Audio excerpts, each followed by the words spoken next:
Welcome to DBL. Did you notice we have a fifth host over here? Yeah, comedy legend in the studio, SNL alum and movie star Jon Lovitz. Wow. Hey. John, you may not remember me, but I have a very, don't worry, it's wholesome, a very wholesome story.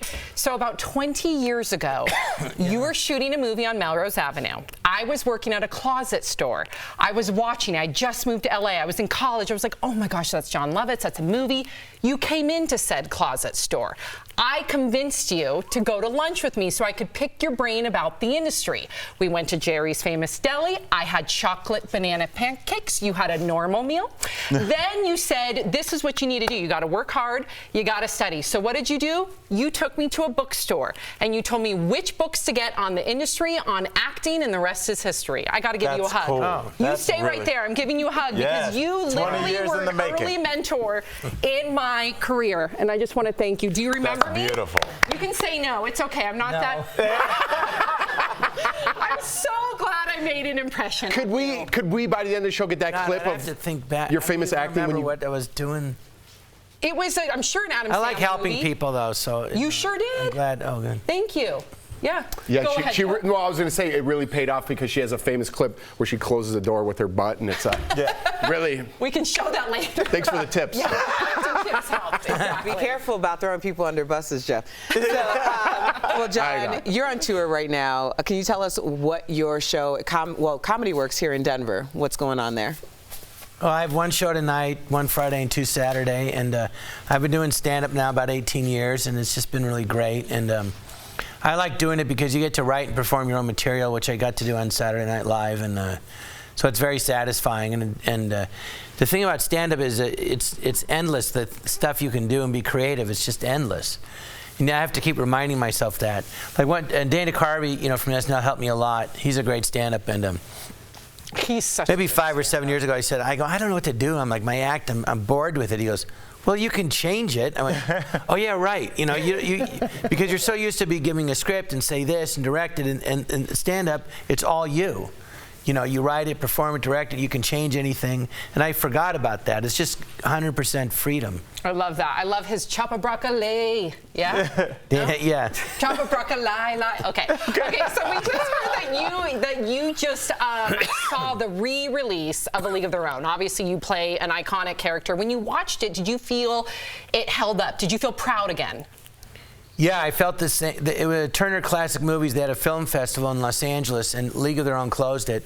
So some of the girls in the cast came, and Lori Petty was there, and Ann Ramsey, and Ann Cusack, and this girl Petty, and Megan Cavanaugh. It was great seeing them. And then we watched it. It was at Grauman's Chinese, and it was like, yeah, I felt the same when I first saw it at the premiere. The memories just came flooding back, and it's hard to believe it's been 30 years. Oh my goodness.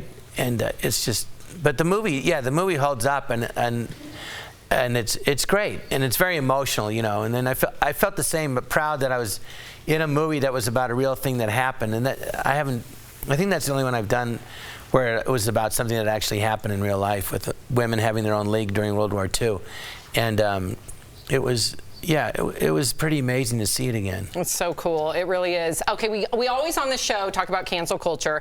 Jeff has a very strong opinion on it. You're all canceled. I was going to say, he's pro-cancel culture. You once called it McCarthyism. Why do you think that cancel culture today has gone too far? I did call it that because it is the same. It's like somebody accuses you of something and you're guilty and you can't even defend yourself, and then you lose your career. And that's what happened in the McCarthy era. With Joe McCarthy and the senator, and saying this one's a communist and this one. And at the time, there was a lot of actors and people in the movie industry, and they were in their 20s. They were young and starting, and someone said, hey, you want to go to this thing? There'll be a lot of girls there. And that's why the guys would go to meet, they didn't understand it. And clearly the senator was going after famous people to get publicity for himself. Wow. And finally, after 3 years, one senator said, Senator McCarthy, have you no shame? And it ended it, And it's the same thing. I mean, people you don't even know can say, you did this, and then you're dropped, And a friend of mine, I won't say his name because it's going better for him, but he's a comedian, and these women accused him of stuff, and he lost his agent, his career, and everything. And he said, you know what? I go, did you know them? He goes, I was friends with them till the day the article came out. He goes, I go, they're friends of yours? He goes, yes. I go, so what are they doing? He goes, I don't know. And one was his girlfriend for years. He's still friends. One was it was ridiculous. And so it's just, it's like they said, your guilt, it used to be you're innocent till proven guilty, and it's the opposite. Not in the court of public opinion. And I think, certain people do stuff that's against the law. Of course, they should go to jail and everything, but if you say something and offend someone, or whatever, you make a mistake, they go, I'm sorry, you forgive me, you go on. I don't think you should lose your career over it. Yeah, I'm 100% with you. And then It's even crazy. going back, when they go back like 20 years, 30 years, even like to your old SNL skits, right? Is there anything that you did on SNL? And by the way, that's the ticket, is wanting to People jump would be out and offended throw by that. today. I'm sure there is, but what am I gonna, So I should lose my career because 35 years ago I did a sketch that somebody wrote, and now today they go, I don't like that. I mean, that's absurd. I'm like, well, if you don't like it, change the channel. I always say, don't go to a comedy club if you don't have the ability to laugh at yourself. Don't go, because that's my job, and every comedian, to make fun of everything. Right. Whatever they want, they find funny. Something happens in life. Like just recently, I read an article. There's a guy in Japan. It's kind of sad, and he married a hologram. It's like a 16-year-old girl. I saw that. Yeah, it's a hologram. Right. You'll do jokes. You're stand up. They said, yeah. And then you go, what happened? He goes, his housekeeper plugged in the vacuum cleaner and she pulled the plug on his relationship. Literally. I mean, it's ridiculous, Yeah, I mean, look, this is where they call it fictogender. If you're in love with a fictitious character. I've heard of tractor love. People in love with their tractor. That I get. That's on TV. But a hologram?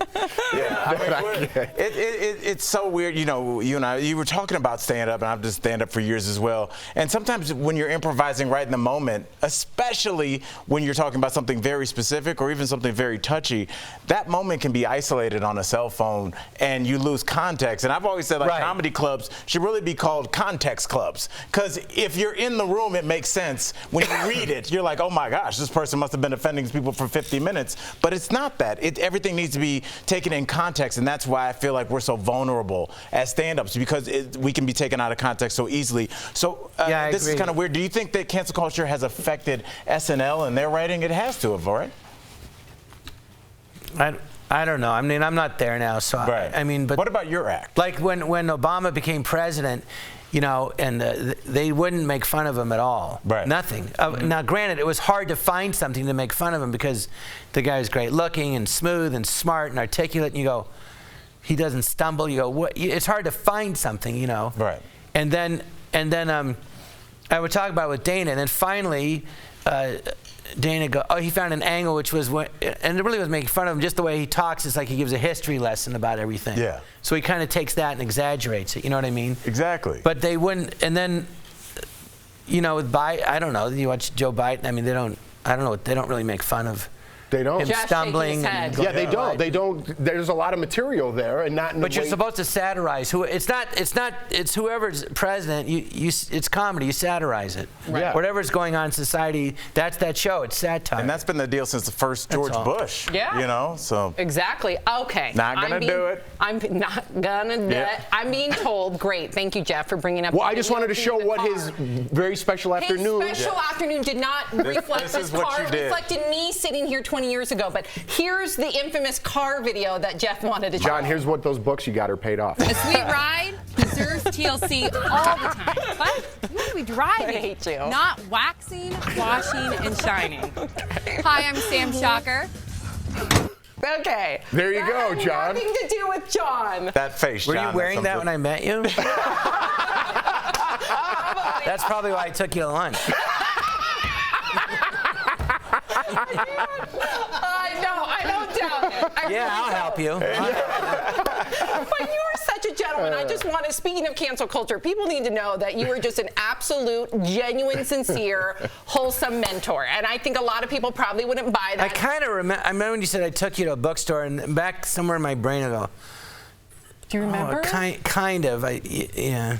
Well, I mean, remember, I believe you. It sounds like me. I remember every detail from my banana pancakes. I believe Did it help? pastrami sandwich. Obviously. I'm sitting here right now. Yes, it helped. Thank you. Did you see that commercial? It's payback day.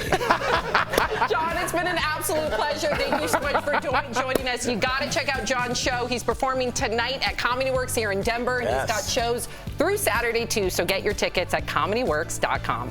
Thank you, Jon. Thanks, Jon. Thank you so much. Thank you.